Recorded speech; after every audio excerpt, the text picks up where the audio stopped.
Ole hei tun truma chuan Mizoram Sarkarina healthcare scheme tharam buat sai kan thlir howanga ama sain he thupo si kan chiar photanga zalen lam hianin posan ron neya ti chuanin a puhria da changte ina angai dana ron soina te hi kan en ho le doni ama sain he posi kan chiar photange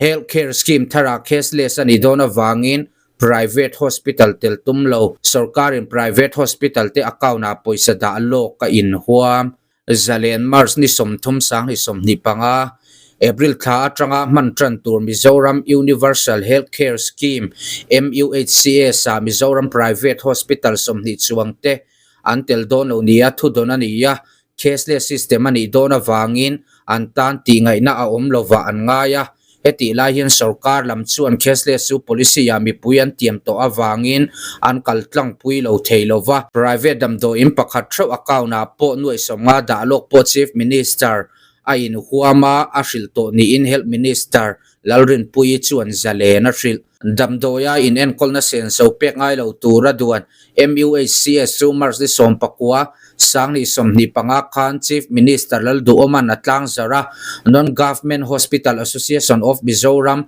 NGHAM shruaitu pakhatin zalena shildanin an polatel private ko randam do in som ni chuang te chuan sarkarin kalpuya tumdan chu tlina anin ngai lowa wangin vo in thlangin MUHCS a hian an latel lo ani heti lai hian health minister chuan damdo ina in en kolna man cashless a kalpui chu policy ya an lo tiam to ani to wangin an kaltlang pui lo theilo ni in zalena hrila chumi tur chuan sarkar damdo in sang te po ti changtlun mek ani thu te nurse zathum lak boy pui ani thu soin ZMCH sa kabin somthum khum som ni pariat le MECU paruk an hong thar ti asoi health minister chuan healthcare a vaibel che som pathum da ngala ni thu le arang lama ti hlotlin ngala ni thu a soi boka chief minister chuan private hospital a hian an lo inven na atan an bank account a sarkarin noi somnga thro da lo ka in huam thu a soi ba ka bill pek tlak chung hi arei lo bera kar khat ni sari ni se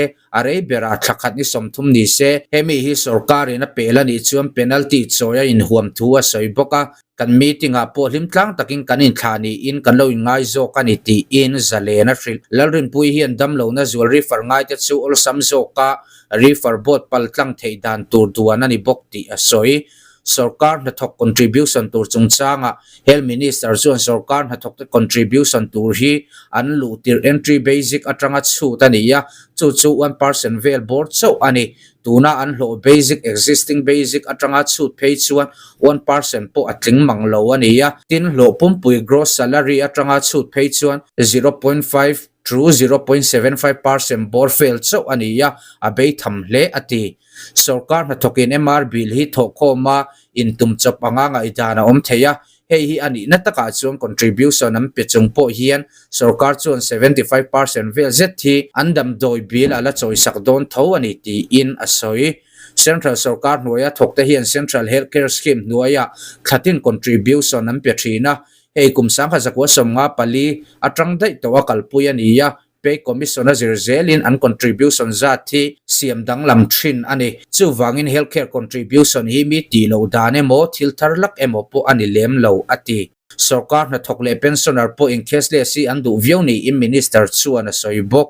sarkar in huamna le ruwa manna chief minister chuan private hospital ate hian an lo invena atan an bank account na sarkar in noi somnga theu da lo ka in huam thua soiba ka bill pek tlak chung hi arei lo bera kar khat ni sarini se arei bera thakhat ni somthum ni se hemi hi sarkar in a pelani chuan penalty choya in huam thua soi MUHCS April ni khat sang ni som ni panga atanga mars ni som thum pakhat sang ni som ni paruk thleng atan ani ya me sang ni som ni panga thleng in zialu thei ani anga in ziak lut man lo tan july sang ni som ni panga thleng let fi join in zialu thei ani dona el sub center tina in zialu thei ani ya online na in ziak lut du tan ti hian ei aling an ron da bok ani ruwa mandan chuan MUHCS science chung ko pakhatin nuai nga thleng in enkol na sen so choi lovin damdoi ina anin enkol theidona anom du na uata zirin in zialu man premium pek ngai za ta danglama general uata omdu tan sang ni zanga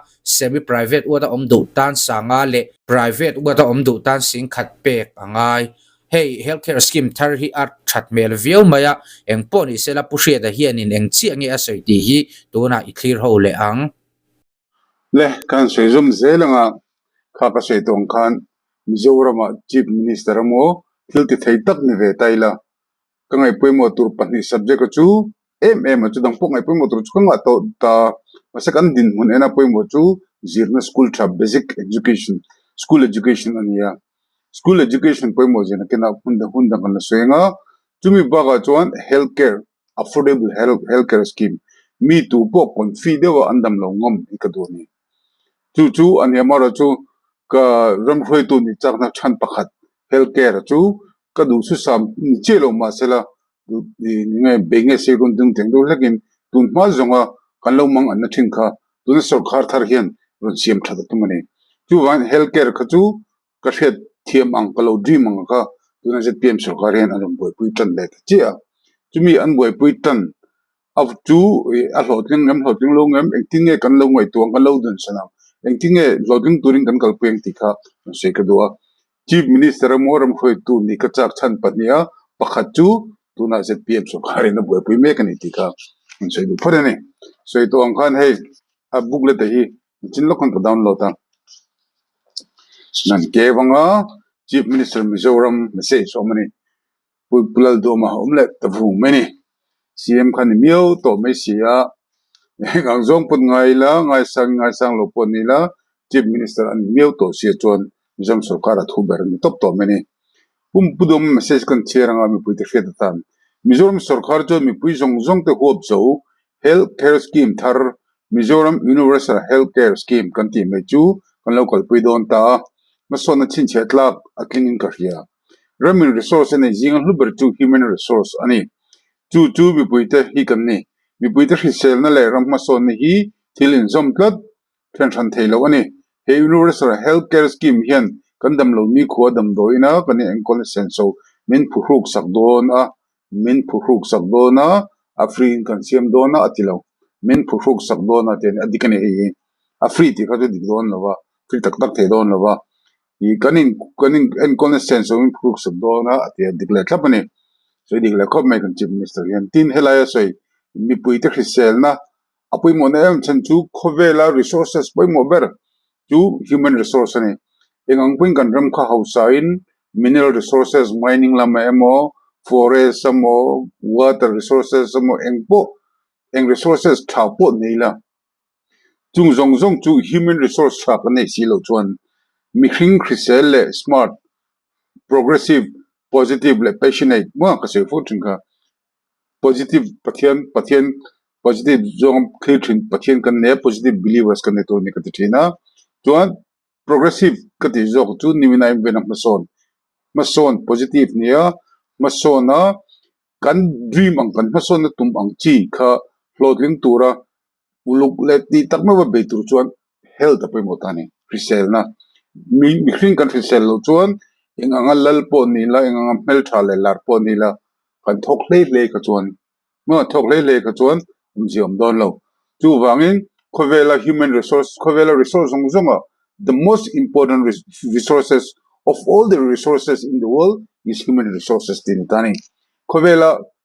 leilung hausak na zong pan tiang te po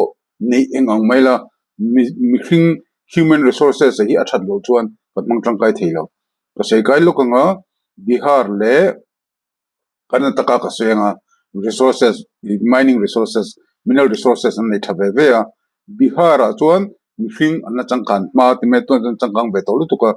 tun ma kum som nikalta anga te kha chuan mi khring an changkan lo wangin bihar khan anram leilung hausak na kha hausak puinan ele bar khosakong hausak puinan mong chonglo an mining area a an thir lai chona te an lunga thir lai chona te borewell om kha an re thei reng po meni chu wangin ang resources bo nei thaila human resources akha mi positive progressive le passionate human resources akha an nei lo wangin bihar chu an oireng chu tiang bogin leilung hausak nei ve tho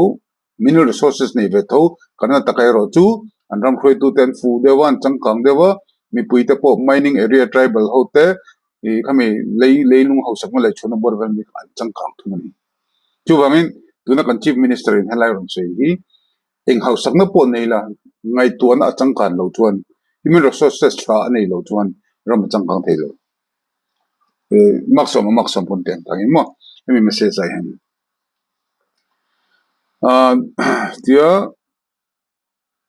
dam doina kan lu ni atanga kan chhuat thlengam mani in seng so lo wa kalpui tura ro manani heju khet achunga kan seng khan thok jang khai tur la seng so ngai lo khopa siam an tumani luang taka kal theinan MUHCS lo tinana thoktu te zong zong du sakna ka hlana mi puiten tangkai taka man theu kan tum don nia tia hemi hi ta hian i aboi pui tu te department of health department of doctors nurses le administration mo khoi tu te remote nilavin hemi lo tina tur chuan mizoram mi pui kan mo kan tran ro langai timi chu tang rol turin zan ni kan som don chu ni cher purpuranga vain ka cher lawanga cher thok to a ka cher chu chap thin khat cher chu nge ngai thin khat to ma ko cher lo ko enge mi pui healthcare MUHCS chu di omni chapter 1 ayan mi pui healthcare hi Mizoram Universal Healthcare Scheme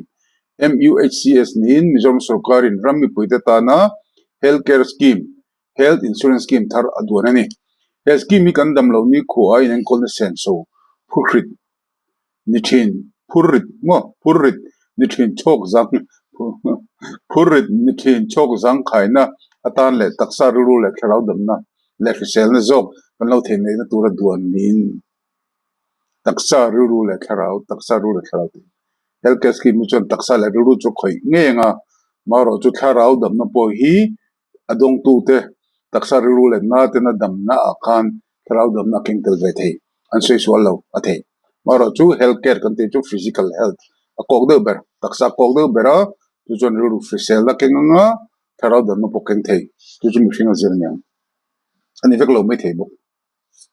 mi zong zong theng phak universal health coverage kan nei thena tu ratan bo se ni teni Mizoram State Healthcare Scheme ABPMJAY le sarkar MR ahranga kalthin chu MUHCS noi hian mun khala chhun fin nin huang khada kalpui ani tonga mi pui nol pui ba ka civil pensioners thlengin a hon vek to don ani helai hian khami ngani golden card kan tengchi ABPMJAY ti ang chi kha central sarkar hian health scheme thadeu ani thawm mere theizok zok ta tan chumin nen chuan atlang kopanga chu enting an ti don chi ka thelo helai hian central health scheme mi mere thei ta tan om kha mizo mingan siamanga state sarkar chalai angin an siam don nge nia khami kha om thawanga chuan health central state scheme hi om be don ti kha kan thira chawng kan thedon ani hei hi mun khada chhun fin ni in huang khada kalpui ni tonga mi pui nol pui ba ka civil pensioners thlengin a hon vek to don ni helai hian Mizoram sarkar atanga pensioner te hian engma healthcare scheme an nei lowa an lo dam lo point tuar top mai hi lo nia central a chuan pensioners hoin hi apma kan reng ang tho apma kan facilities ang tho kha kan dong ani a contribution ro chu tlemin adang dewa an style hi toblama kan soyang kan takin on chuan he scheme noi dam doina in kol ni package system akal pui ni anga theni package system chu ngani an dam doina an lu treatment eilein dam doi ti vel kha package in siam tin ani tani nana zong zong deu thom mani in sen so ngai lovin a thonin cashless system an ti chu ta hian card an siam ve nge siam ve lo ko thelawa CGHS a chon card kan siama chumi card chon number ania chu empanel hospital a khan kan bu pe a paisa pek ngai lovin khami kan card number hisab khan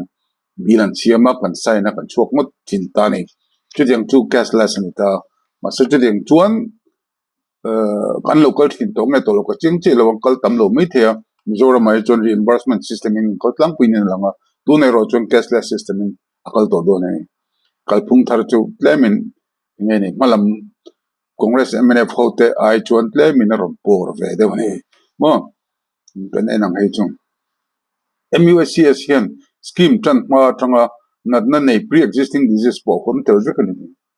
he scheme voinia tanga April ni kha sang ni som ni panga tanga tanania chumi ma dam lo na lo nei to treatment lo la to te po voinia tang chuan hemi scheme no mani chuan khami treatment a kha ta hian kan mang tang kai chho mal thei don ti nani Mizoram chung le po na empanel dam do ina MUHC hi man the ni do ni til pakhat tunai media tele newspaper ate kan hu chu Mizoram private hospital hovin cashless hi kan ngam lo ni awang chu sarkar ma sa cashless kan lo admit vethin kan lo treatment kan lo pek vethin ka abil akha mil clear lo tam tu ko bel stam tak sarkar ma sa mil clear lo wa tuna hian kan ngam ni to lo ni hetiat ti ai chuan paisa pek ni sela an mani na mo tin tin mani pe sela ani la pon central government health scheme ma chuan advance te pon la theni 80% anat nasir te pon ni the chu chu sarkar in 80% amote pe lok sela chuan chu min pe ve phot sela chu ti a thon em ti mila cashless top ni la vin ti kha an ngai ton hi han ngai to me chuan angai phiana private hospital agi mo ro chu an har sat na ngai to ero chuan tun ma an ba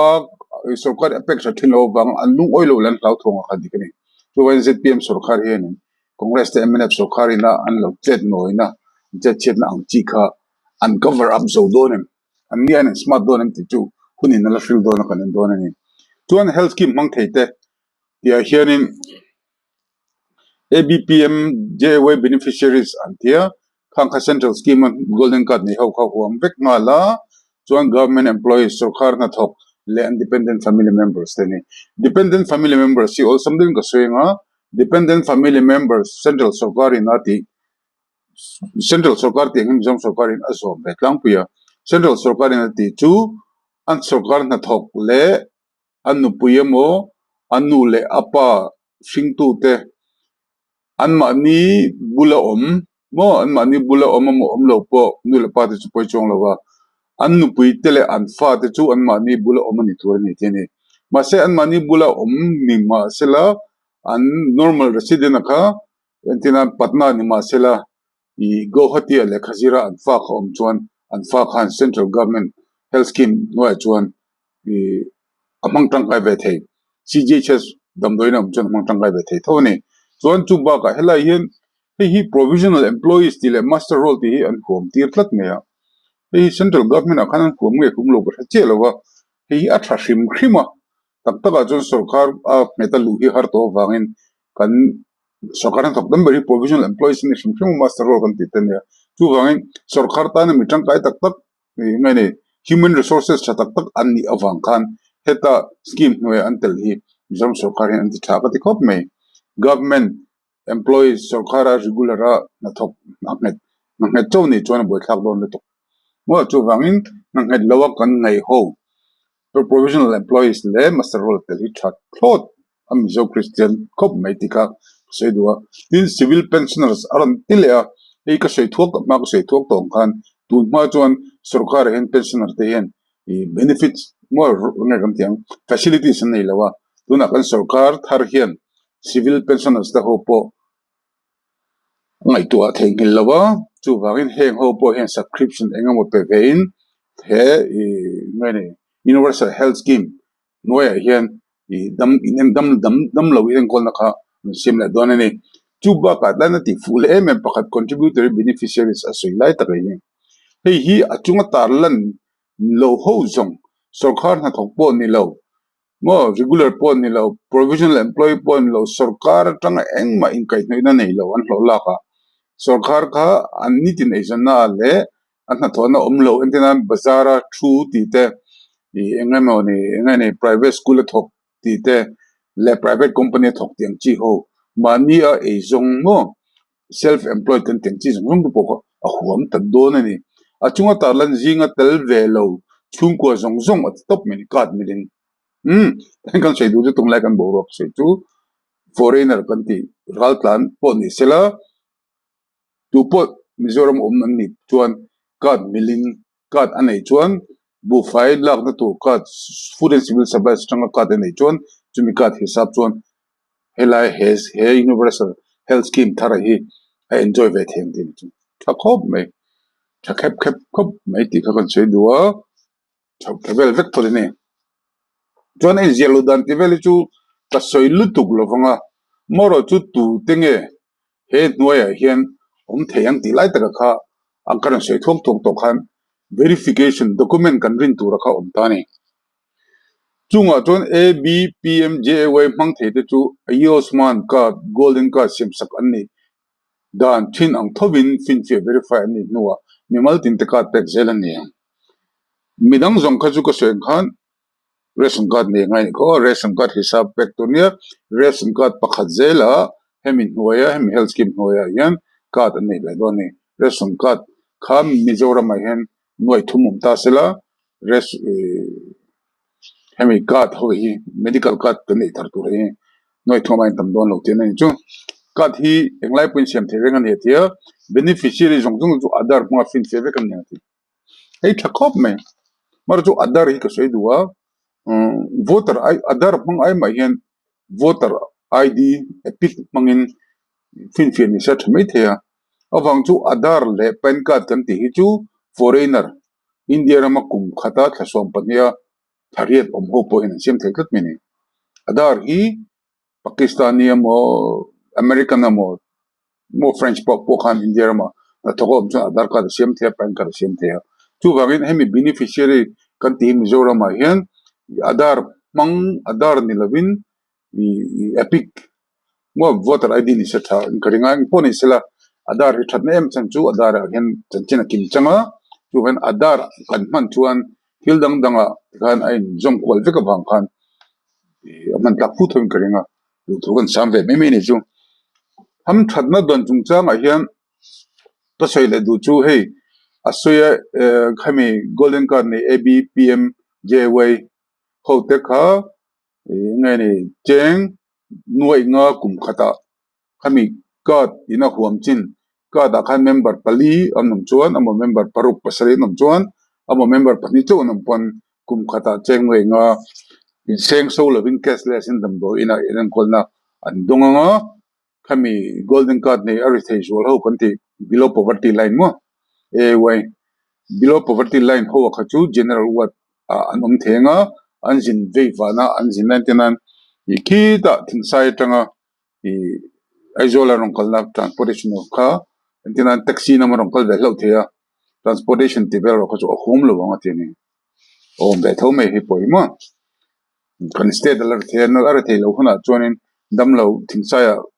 hospital ama doctor damlo ve jedem chi refer ngai ni ti chonin sen khanin entitlement transportation te pokan na siam sak thein karinga me kana chon chuan india ram thunga sarkar dum do in le abpm jweb panel private dum do in khoim huna po ai en kol thenga ti india ram thunga ti zawben bong le mizoram pon assam ngani andhra pradesh bombay tivel tama kolkata tivel ko hom bek don ti na ni abpmjw atanga he scheme mangtetan scheme man chunjom tura kumtin renew angai be are the zol ngai pe mona ni golden card nei chung ko tetan man choi jelu be the an don lo golden card khachu sanin kalchom mo don ni scheme noya ham thatna hi ko khat aya tam man don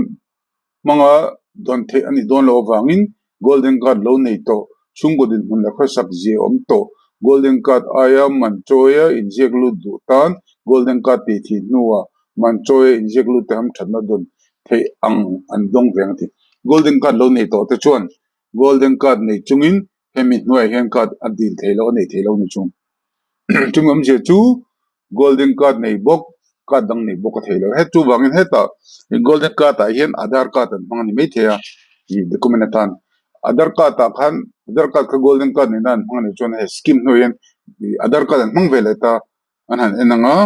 na he chi lo nei to an tenga card pan ni thi don lo ni chu government employees provisional le master roll thathlot ai chu ka support over remote mini chuan sarkar na to kho hi ta hian sarkar na to kho thon dan hi kan sei le lokanga topa sarkar na thok big ho te malung oilo thom ka sia sarkar na to ngani federation of government employees development mizoram sarkar sarkar na thok abik takin regular employees ho khan mo regular employees ho khan a kan tel ve du lo chiti khati an tia an contribution thailai hin azia ka khang ka an contribute du lo velani chu kan ngei na deu than mela kai kan chung kan no naw te kan chung te pot na to kan tho so para I mizoram sarkar na thok te hi tun ma ut hun lai tangin du sak min thang ho min du sakan lo ni chu wang sarkar Mizoram a phei chuan UT hun lai tanga hete chhozel kan nia tun khang hen UT hangover ka tia thil zong pek big ni facilities over the enjoy thei tura kan ngai ni mar state sarkar kan ni to India sarkar central sarkar akal dan aya changkang le khang ai facilities thazo ka state sarkar thei zokin India sarkar ro puilu tuk kan sei lo nga i CGHS ka thi CGHS ka thi India sarkar noya central government health scheme noya yen kat ne engza ngo ma kan rile Mizoram atuan singa well hi employees nita noi khat polo ni mai thei ma se CGHS noya kat ne ho chu 4.5 fatanga 5 million velani tu 4 to 5 lakh tanga 50 lakh vel ti nania chu Mizoram le thum vel ina lately Mizoram lately vel de tho CGHS noya hen hadianga sarkar na thok ani na nga mangtang kai beneficiaries mo anomani chu wang central government ne chu kain takin the che lo nga maro chu ka sei tin jok lai ta ga ro ka chu kan sarkar na thok te hian i lo san central government a 6 pay 7 pay kala increment an petoa chu te dia increment o ma chu te khateng kan hu ve chu kan demand ve thina ni okay try Mizoram less dang dang pon central sarkar chu an enton ma senga tinge a contribution la ma yan central government a chuan kan sei lo kan wa ti no kan taking ngal lo kan central government a chuan level 1 to level 5 in 13 cheng za ti sumwan pe ni ma 13 cheng ha sumwan pe Mizoram sarkar a chuan level 1 tanga 2 hi an ti fanga zathum level 3 tanga 5 hi zali an ti tani tuan butu van level 1 tanga level 5 central sarkar a slab khata an siam zani summa an siam kha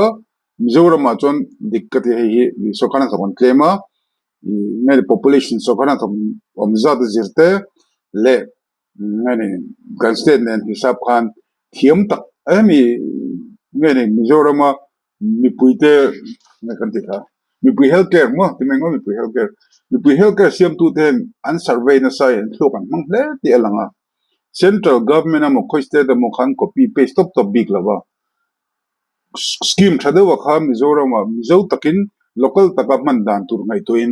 an siamani chu wang central government health scheme kha a idea chula lak ma sela heta officer an thenda ne central ajun level 1 to 5 ante topa level 1 to 5 kha 13 zani sunga an lo tangin an pek line Mizoram a chuan level 1 tanga 2 zathum level 3 tanga 5 zalini 1 tanga 5 hi olsam zong sei taila group D le group C central a chuan group D khanam to lo Mizoram pom to lo ka sia group D le group C kha nge kan te ho tang khan Mizoram a chuan zathum pek ngai chi ten oma zali pek ngai chi ten oma anal lu tu tong lo he poi kangai to maidan chuan mo a cigarette zong sei taila ni cigarette ngani silkat burs silkat bom zathum silkat songa vel ni lekani chuma tu wangin helaya an thoza thi chu na ka ti pui lo central chu tu han hara a subscribers kanti CGHS scheme subscribers shim an tam an contribution to claim masala alla om kini state te chuan wana tanga tu theng chana ke tanga 5 theng sang le zathum le zalin an chenta om khop justifiable lu to political engma fil kanai lo wa ka du lai ta chu an fel lu to an ti lu to kanai tuan central a hian magdu min hi level 6 si an da le ngo ka zali sumngan tia Mizoram a chuan level 6 tanga 9 an siam thung ta ne chu kan group B non gazetted kan ti ho ang chi LDC ai sang si UDC senior do to te le assistant ho level ho kan ta ne 6 tanga 9 chu thatin ja sari ania central a chuan khang ho kha zaruk somnga angin chokruwa dai thunga tapo hianin kan sei du lai tak chu central zaruk somnga ti lai kha Mizoram in zasari amo zari po lo ti sela a om mi contribute to ngani paisa tho tu kha an tam lo kat me tin chu ti a chuan officer han kai chole taila central a chuan okay central chuan officer ho hi hey hetai chuan level 7 to 11 ani top central chuan chu junior scale kan ti direct gazetted group e lu te senior scale we khat kai ho kha level we khat ka lu pop khian direct in level 10 ania we khat kan kai lekhan level 11 kan kai ta chu level 7 atanga level 11 khasar sumwa ti topa mizoram a bethung chuan an ngai to hi ne ngai to tu te ka fak chu ngai to tu te hen ngai to uluk ve ni ti hi chiang ve ni chu level so matanga som pan hi junior le senior baga JAG grade ti voi khat lu na le voi ni kai to ho khen khan tatin sang khat na lo khop me point kan ti sak mo dang o awang chu hei hi lak sang khrim khrim ni lawa he mi mang hian mi re thei jok te Mizoram sarkar in paisa na sat taka seng lovin an lo tum ve ni tin ta hen ka sei du chun chin khan kan Mizoram sarkar officer ho na to ko kan sei sel do leka kan sei sel na chan zo ko chu sarkar ka provider ang khrim khrim wa engkim kha a thlona min ti sak tur kan nga ya a fulo kan sarkar hi company lian de mo sarkar lian de ani lo state sarkar ne chu ta chon engkim kha spoon feeding anti adiak dia ga thlona ne ve kam tum hi dik lo lo kan lak na te khachu thatin helai officer level se lo ko J junior grade mo senior mo JG grade mo khat khachuan pe senior ve to ta kan ta nuôi chuang an hlo don ani nuôi chuang an hlo vek do na an nuôi chuang hlo ho khan thakada cheng sang khat tho ve kha an lo ani chu ta he cheng sang khat an tho hianin an chung ko dam lo na an ma ni le an dependent family member de dam lo na kha alak ka var ve don le ngal ani ma ro chu kan khet tur chu heng cheng sang khat khatin sang khat mo sang kha janga mo ka thowa cheng nuôi nga thleng ka dam lo the ya ngoi treatment ka nei the ya chu wangin nuôi li sang man tu dam lo ba shim chim dang ti ngo thei don lo awang chu helai hian kan khet tur chu mi kan ru nang hlum lo wa chen chu a vai phakar de winam phakar te por kanom ve teu to a chu ngo chen a kum khada thatin sing khat sang khat ka tho chuan sing khat sang ni kum khada ka lo tho to ta chu wang sing li sing man te dam lo ve le nge poina kan lo ti ru mai te ma se a medical board khami ho an valu khan ta khan in plemin an lo stik don ani mo kina zo kon phakar je phai kan ma kan lo je kan lo fet chen to je ka sei cho don ani chu wangin helai a red Mizoram sarkar na siam hi asma ta penyang state te sarkar na claim tan chuan om ro pui le tuk te kan sei du nei chun helai hen kan sei kwai le lok du chu central government a chuan seng khan tho hrim hrim choice am lo hrim hrim I tho du le vem te mo am lo wa kan pe hrim hrim ngom ne chuan tu na hen ka sei dong khan kan service chung kan pe ka ngai hi kum khat ati trial and error mo trial method an la kal wang ne me the 2025 1st April atanga man tu ti top sela kum khachung ti kan lawin ma ro chu kum khat han kal ve chinanga ta chon siam that ngai dan siam that du wang ni karinga tu pajula thiam le taila kan sarkar na thok te hian ani na taka chuan central government pay and facilities kan demand lai hian inga tinge central government ina thatina an contribute thosi kha contribute kan ti tau pe dei nga tinge kan contribute mizo kan nia Christian kan nia mo sem dam ability an ni lo mi chu wangin kan sarkar na thok te hi in en chiang sela ka duwa okay an lo wider ve te pon me thea ti te thu chu change reng thil ren thak umre resistance do tu nam sum suma thil thale bo ti la dali so krista po khovel chandam turan lo pala change charam kenga kam thiam lo to excuse me to a pejon an khailum dei mon bolum an khailum keng mo tu wang helaya kaning lo hi kan sarkar na tok ten khuma ya ka request do chu sarkar na in thoka in van nei khop me mo tam tak pejon pension ne ne ya pension nei lo pon jine takin ngane ni pension scheme ko sa tam tang na chopui do na an se dan tak pejon in ni pension scheme hi a sarkar na tok tan pejon poisa mu tam thei jok na nen thi chu wangin nga tinge he Mizoram sarkar re thei tak ani ti kan fia a khe berber tu official lin hote le sarkar na thok poi mo te hian nga tinge sang khat ni lawin minimum ti zo gula minimum sang khat ni ser ke ju sang ma pok thodu sang ni pok thodu ti jok tur kon ne lo mi ke thene kan sarkar kan thebe ka tu wangin sang khat tu ti khati lo ti kha a thing ka ti ni chon a mi zo lo thing lu to ba tu en phur de win thok thoro thadin sang khat tho awanga chung ko kha sak boen um karing lo tak taka chon secret zuklem amo antinan sa void ni ka sa kezi ni manvel chon ni chon sa kezi ni manvel chon ni kan du ni chon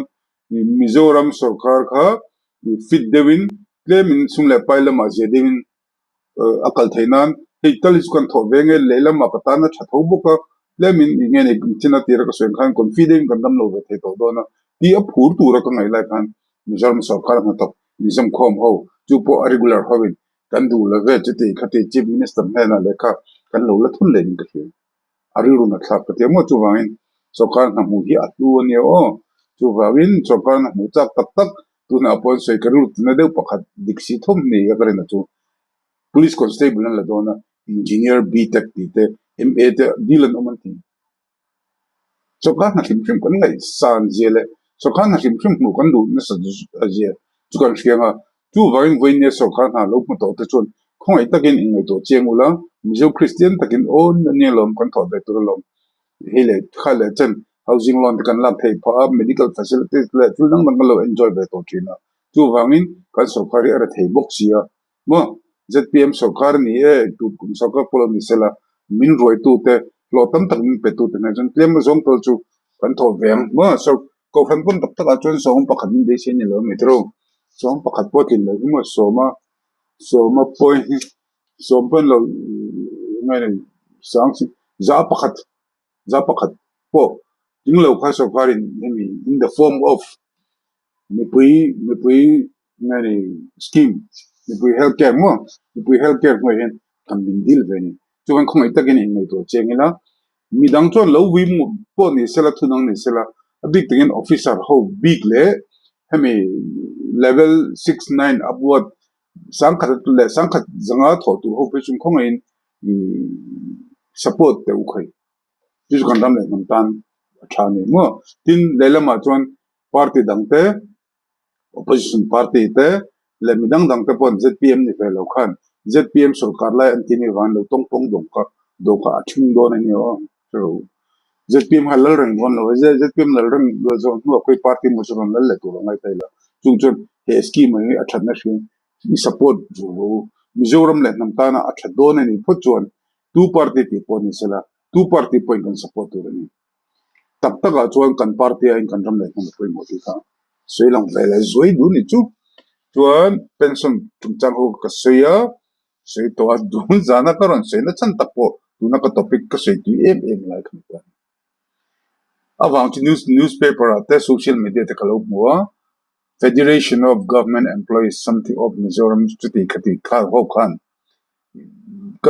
ka zu karon dem ka tong pong dem tok chuan reng lowa amora chungai to chen to he hi chu ti ve to central sarkar pay and allowances facilities in nora in dua strike the pokon ne black batch devel the pokon tichina hemi central sarkar in anti ve tho compulsory an siam dei to kan sarkar in aron ti ve chan don hi please okay kan puthiat min thiam ro kha chu kan complain ve luk la kan kha thil tharania initial resistance om beka this contain kha tak tak a choi thu se kha kam se thiam malam kan support chala min ti be thok ruk choring tu wang kan thian chang that ka in englo mi lo na ka tiang om be tho amara chu tak tak a chuan se fu thina sarkar ni tu de political party ni lo sarkar na tok pe sarkar ni tu ten sarkar na tok ho reng chu kum samrup ani lo bera an thokanga an upatol tol an thok senior tol la an lo pung tol an lal tol party mla kan ti ho chu ni khat nge ni dona kumnga nge kum thuma hlo chu wangen ain thak the sarkar na thok chu kan che sual via wa corruption of angtel thildang criminal many conviction of angten min bana min suspend ani lo chuan upatol tol lal tol lo tam tol tur kan ni khongain he thil hi chu i pom tlang hu bo pom sak chin hu he kum khadan ti ya kan chin nga he thil hi om lo chuan kan healthcare hi a collapse ton tin he thil ki poimo em ko sei lai chu ka tha chiang che lo Mizoram ai hian kami sarkar na thok bi ka khan se tai la sarkar na thok hi singa vel among an sei thin ka ria singa vel an oma ngai ni subscription ka antinan helaya na ngora lokina aman le lok ka sei tui ang reng lu tu ko helaya level 10 and above level 10 le 12 hi yentina sing kha sanga lom ta sela level 13 and above kha sing kha lom ta sela mo sing kha khami te pani punti khan pathian zara hemi poisa in tho hisab ngo den dam lo lui do mo in manipulate du koring lawa official takin pathian in veng chunga hei hi chan chan hai jok te ta na dam lo na sarkarin alo en kol na kha in va chok ve ma pe jon ve tin ani chu wangin a tho tu ru pula ani tu ru pula jim le lom takin phur takin tho te u please in katin chu on behalf of Mizoram Sarkar and Top Neve Tolo, Nivelo. Kumtum ka Nivea, Mizoram Sarkar and Top Vea. Dang chu, Mundang Kala. Two Wangin, Kanon request a two, Sarkar and Top Tekan, a big takin, do not upload in the tour, boy, his Sarkar and Top Day. Sarkar and Top Day in Team Voka, in Helvio John has given me a failed on. Then Hemi Bay in the wind retezokte in Encolna illo contribute to Dong Nisela. In official to Basila, official to Virtual, hemi a few cross verbal set lemazong to Sarkar na kumtin. Sarkar na into ovanga, hemi impact ve ovanga, lom takin pegula ka dubo ka chupo chu. Rurun na mi alakin, rurun na tamanilo. Official level 10 and above tanchon. Chuvain impact here Mizoram Sarkar into na nang mani roi tu te mo in master ka, in employer ka, in ti house of Jadi tuan til dang apo in office facilities amo in promotion amo engamo furniture han level apo sarkari paisa lo ni te pa deu the ni chumi chu sekar ta ula sarkar thok chu ngoi map phur de support char tuin ka som du chu zpm pani ka ni lo ni ok su ko kuduma pokap na ber kan ka on che tu la poi mo zo chu he sarkar tu te apoi mo rap tha ka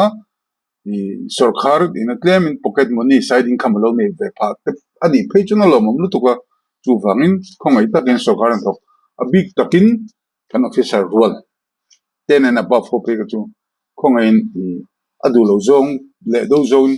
rak reng reng su ti ka du thu samania karon nge chapo ngai lo ula ki om takani central government noet na thokte facilities pay and facilities kan du vetia in rak na le lo ra khoi ngam nan te pon helaya central sarkar noya compulsory an lo ti to in lo zom ve hi in ti tu ni amoi ni ti ka soi do ni chuam chuan kel pakal ka soi le du ma hemi in zelu man hi bo pensioner ka chu he chota pensioner ka soi le lo du pensioner le an chung te chu MUHCS nuwe hian a hran pa in zelu ngai lovin mang thei tur lak lu an sa ani ti pensioner ini chuan pension hlo lai ni chuan i entitled ngal mo hran pa zelu ngai lo hei hi tu mai nam lo wa tu na chuan hom kalphung thar rim tui berpol kalphung thar ngai ni munum berpol le attempt mo an be kalphung thar an ke pen na munum berpol le ngai ni sanam berpol ni tiam pension atata MUHCS mang turin akan paman choy ngai lawa an pension lo medical lang sa changin khatin sarkar contribution te easy so kana to kan langai ta chen ju central sarkar po hian kan nia keni po kan pension khan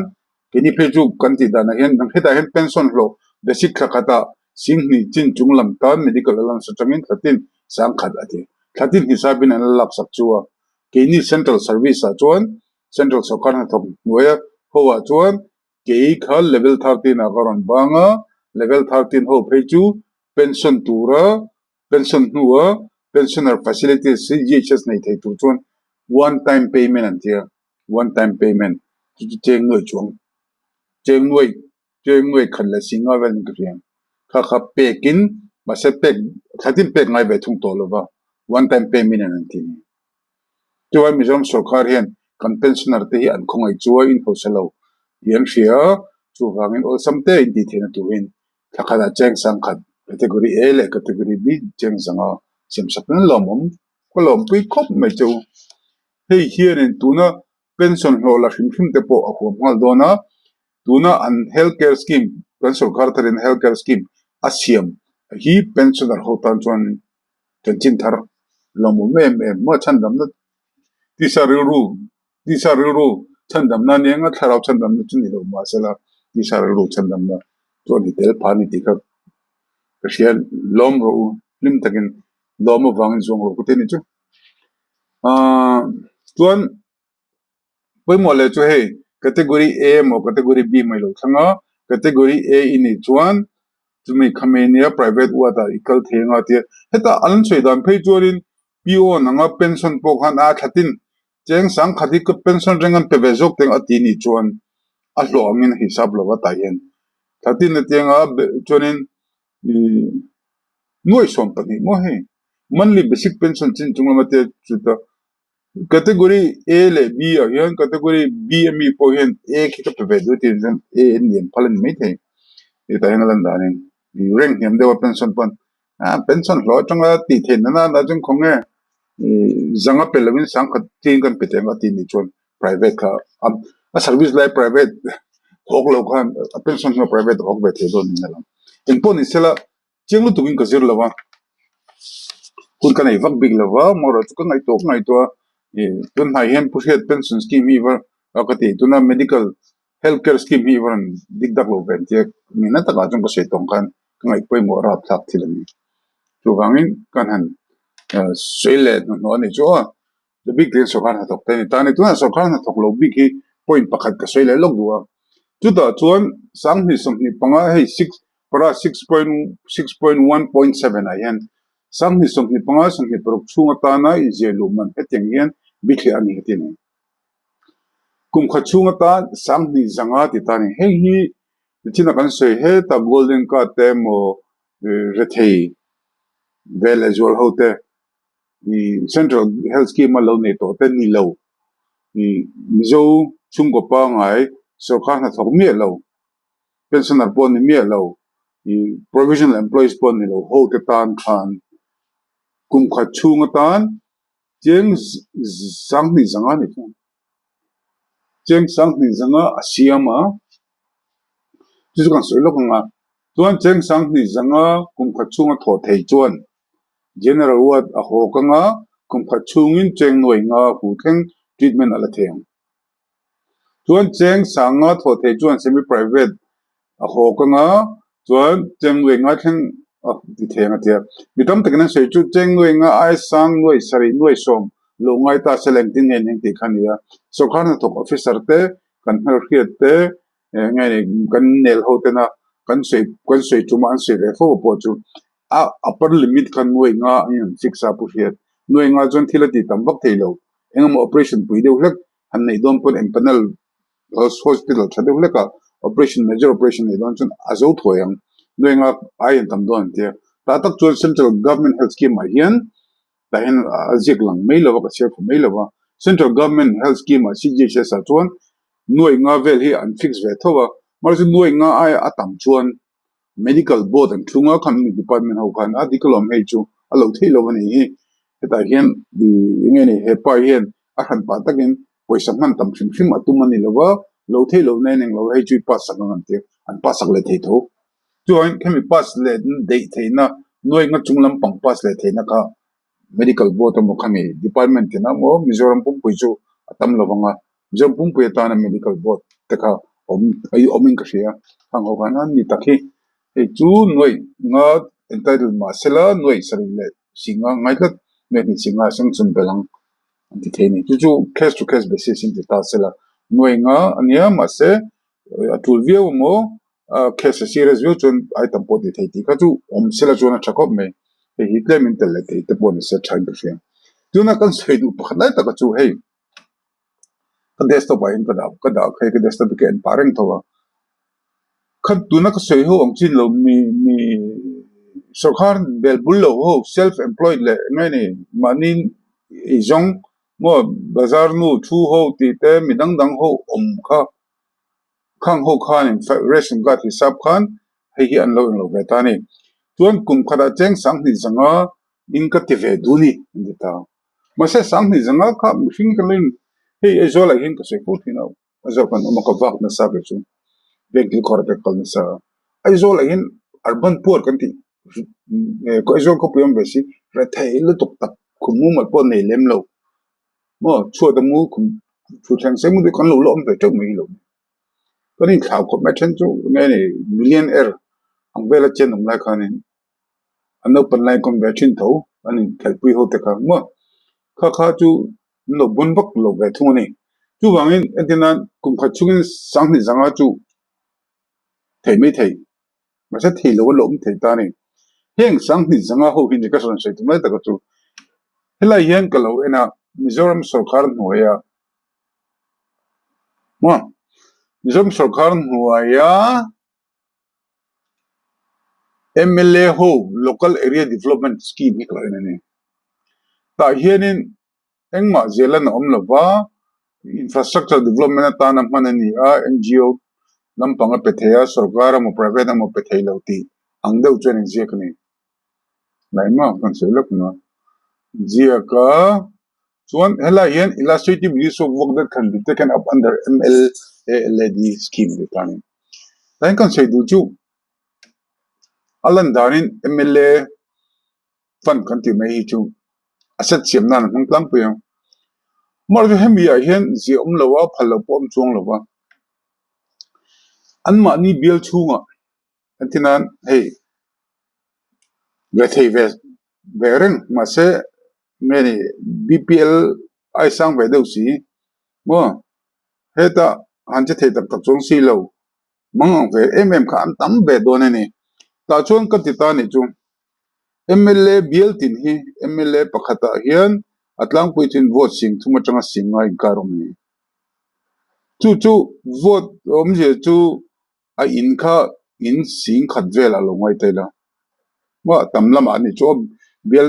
vote lemte te nom ve thowa in sang khat jok mo sang okay in sing khat polom ta sena vote sing thum hi lo hisab jok mo vote sing thum ma chu vote in khat pali numa 47 na in sang sari tanga sing khat vel in om ta ni bel tina chu tailang chuta chuan 10 to 20% kha antinan in sang khat atanga sang ni lo ni ta sela kateni in sang khat atanga sang ni ang chi an MLA te impact na ziring mo an tin bial hin ang lawa thingplanga ta chuan bial khan re thei dona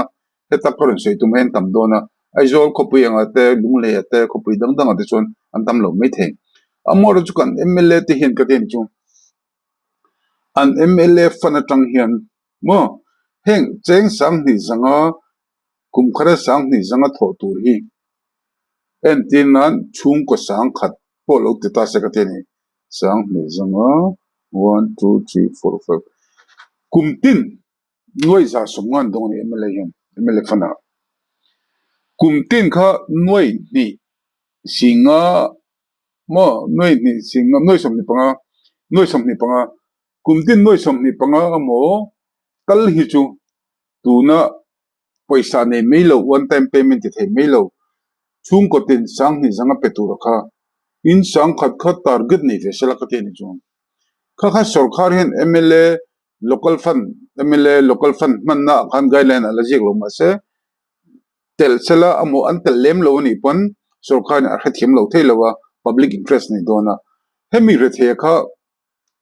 intinan chu in sang khat kha intinan chen pazira mo engineer zira ma midbial tu chuan ma midbial chu leminan drop nok ve de wani ama se dan taka bial drop nok ber za bernia puzira bial kan ngai to poichinanga cheng sang ni zanga kha puzira khan chung ko sang khatan pek sakta sela chu noi som ni panga ni tani 25 lakh chu noi za somwa atang chon atam ye lo ni chuan 25 lakh kha MLA ting hian hemi tan hian man phal sila pateni chu puzira hian thang lovin heta DC ma mi DC atang khan heng ho identify pethei lawa ngai ho kha NGO tene VC tele weme tene MHP de portal ta sala heng chung ko sang khan li se hi tun puzira tram sang ni som ni le pa lima som ni pa li atanga ninak som ni pathum atanga som ni le pa riet inkara hian chung ko sang khadi kumwa chung sponsor sala ka ten chung puzira hian chung ko sang khat kha abelmi tiangwe som ni pangain fana tang sponsor chun heng ho hian engma ngai to ngai la an tho hoi don ani confident in ma mit bela re thei ho BPL mo khoya mo golden card ni lo ho te pokhan hei hi an don chuan tho hok don chu anta na an din na kan MLA te an bel te mason na ta na healthcare an din na ni don ani provision na omlam lo ko boilo wa public interest ni don awangin hemi tanin ka mangai ti sela guidelines amlo ma sela soi mam dan le pom dan om chim chim chu wangin biel tina chung ko sang khat mamote kum vele khada one time sang ni janga pe thelo temo an lo chuan heng hi MLA ten thang lovin ruling party ten thang lovin i khalaya ngani joint committee kan don me khami ho te i party khang te mo i weme te MHP te tang ro khan khami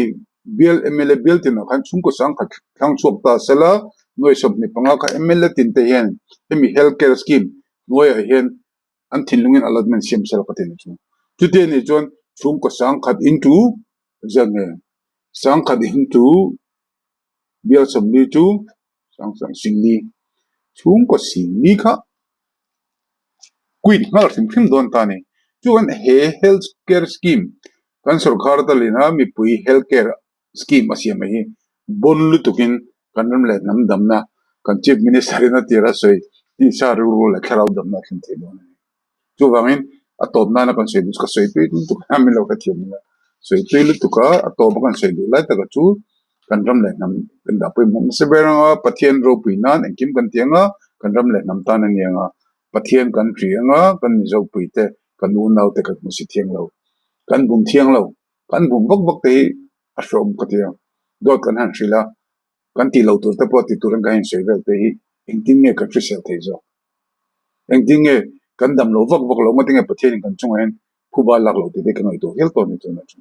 chu wangin kan piang thar thabura pathian kan ti em lem lo ni pon as a practice mo compulsory pon che levin practice angin ti sela chu ta chuan kan MLA te tuna MLA ho somni te in tling kut mai lo mo ko te ni chu in biala me chung sang khat theu kha in biala chung sang khat theu kha i hemi jani sangwa kum khada men tho sak chin te un chu join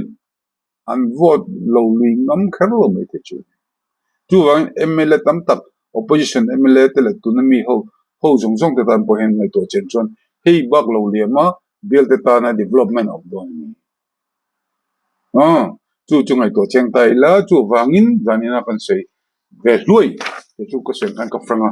mi an tingai mi ngai tong ti ngai to bak lova ma ro chu ram le nam ko ngai to a pathian du zong ram ko twem ti te poi mo ka tiang chuan ka ti to panga ka sei tu tu ka na tu wa ser chim chau jok ka tum sia tun April ni som pakhat ka le zer to ki ka pa num phun kan tuma pathian ram ti chuan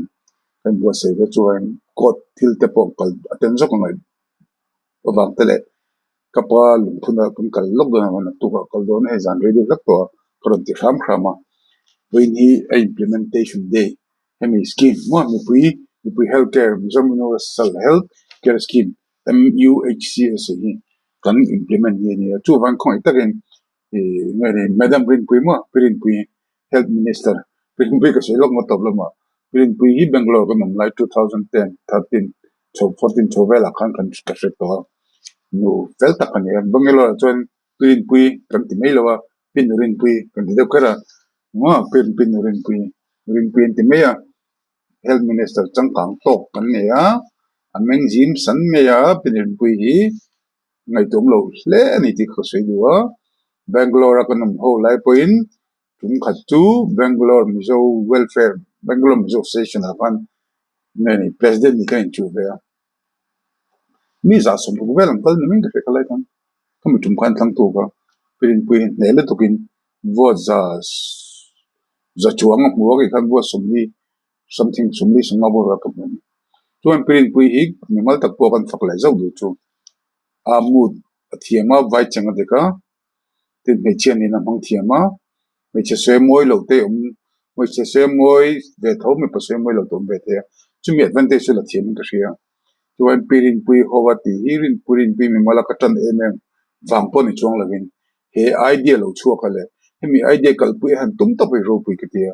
chu wangin pirin pui mi mal thing thing wangpo ni lovin ZPM party tan le tan lo wangpon lovin hemi pui healthcare scheme he abon ema ti nge ka lo chak ve thin chief minister ka ni chak ve na chin pakat po ne ma se pu do mana ti ta ka wangin chief minister ka chak na kha 50% in akyang ta phota kun rem changa school education point mo zia sai ka doa china asoi ati lama he lama athu soya zia ramin resource anai jinga hluber chu human resource ani yati human resource hi khrisel na me baba thiam na point mo chu thiam na chu apoi mo line apoi mo bersok chu value system ni tani chu value system chu school education level a no pang teenage ani mayan ngai san tu le tu lo an hoi her tu raka ko mu theni so school education ni marks mo tani lawa character building ani wangin apoi mo ka the so responsible citizen chem tur chuan btech mining amo llb mo ni remote kha responsible citizen na ni lo le ka thiam deu thing deu sol deu phakar deu antam kapasoi dan taka pathian tri na nei lo prechon ale ka thiam pen kha anni omni me ma an phakar thiam ni me ti kha se du ni en poni sela arei to deu heka ke ma se zong akhan mi rilu mi mal takina mo pol ngina ma ko ti na palani pan ti na tuma ko tum lo chu se ya ska se duwa mizo christian anni khim chuan ka thin lunga hen huan nom thelo a thiang lo bur chu han min dema min deu so ni pon no problem an ngai to phak ba kapati dan taka an khe thiam tokin nei chu han mi kha thiam lo thang khan ka chon ka thiam chuwa chu han ka ha dama ka chwe tu he kam tu itlam tu ti ka se du no chu chen pon ni sela kan mi zoram hi lo tu chuan oli sen kan vek thailo ba MLC somni chom sia MLA kan vek thailo ba chu wangin kan phet tu kan ram le nam siam tha tu chuan human resources apoi mo kan siam na teng che yen moral reformation apoi mo school education mangin ati thea tin apoi mo le em chu ko se chu vena ka le na pok lo so ya chung ko tinen kan chung ko hi ti char ru thara ben ti chakila ti fiselila kan ram le na ma adama chung ko tina broken family kan tam lu tuk chuan eng sol kha tha eng chief minister bon le super chief minister po nei la kan ram athang don chung lo chu wangin home mission apoi ma pi kha fiela poi mo ber chi ma lang point ko se chen la te kan se cho bola apminga christian nia sunday school kalpe mo ko han programming man kha ka se sel na ni lovin kha ber ai chon pathian tin nun nei apoi mo chu kan ram la nam dam ni turania abik takin kan MLA role somni role te minister te kan CM te PM thar wood lem lo ni pan dikna du mo rule of law natural justice du inni chuan kan ram dam do ni chu wangin tomber ko se chu mi pu healthcare sakni somni panga ni rukhi hei kum khadan ti kan sokar po hen kum khadan chen won ti ni alanga pe chuan en chin me ba ga lo thalo ni pon pai to lo tur dili to lo tur kal chou char cha sala improvement du le हम सोचता जब सिटी खानिया का support MLA legislative assembly house floor अपन से वे थे लो कन क्वालिफाइड लो मारो चु मुपई तमजो के नहीं थे तो हम का चैनल मंगें करन सो या वन का चैनल का से खान एक वीडियो पर अपलोड दिला मिन लो रिएक्ट सकते मिन लो थेलर सकते like subscribe share Jong Jong खाई फ्री वेक तुन रिएक्ट पर फ्री टिक लो से दिन चुआ पथियन मिंगिन lo sang sang ta kal han chuwa kan ram le nan tan ti thei tok kan nei veka chu ti tumila kan himani mai mimal taka hausak te re thei jing hausak te chak me lo turani kan hausak lang ani chun okay millionaire jing ava millionaire ka chu an mai thei khalo ma se re the tak tak jing lo million erve la mo lo ho sak thang hom ring da kha nun lim na ni lo wa kan nun lim na ber poi mo ber chu pathian to en mi ba ka mi te tan mo som na ni kal lim na ni mi te tan mo som na kan ni thei mai lo ni pon mi te tan has na siam tu ni lo kha mo ti kha kan ron tu ni pathian mingin mizo christian takin du sangna chikin ba lan chuwa longa la tu ten long na tlem tal in nei kan se ni zawain mong thaule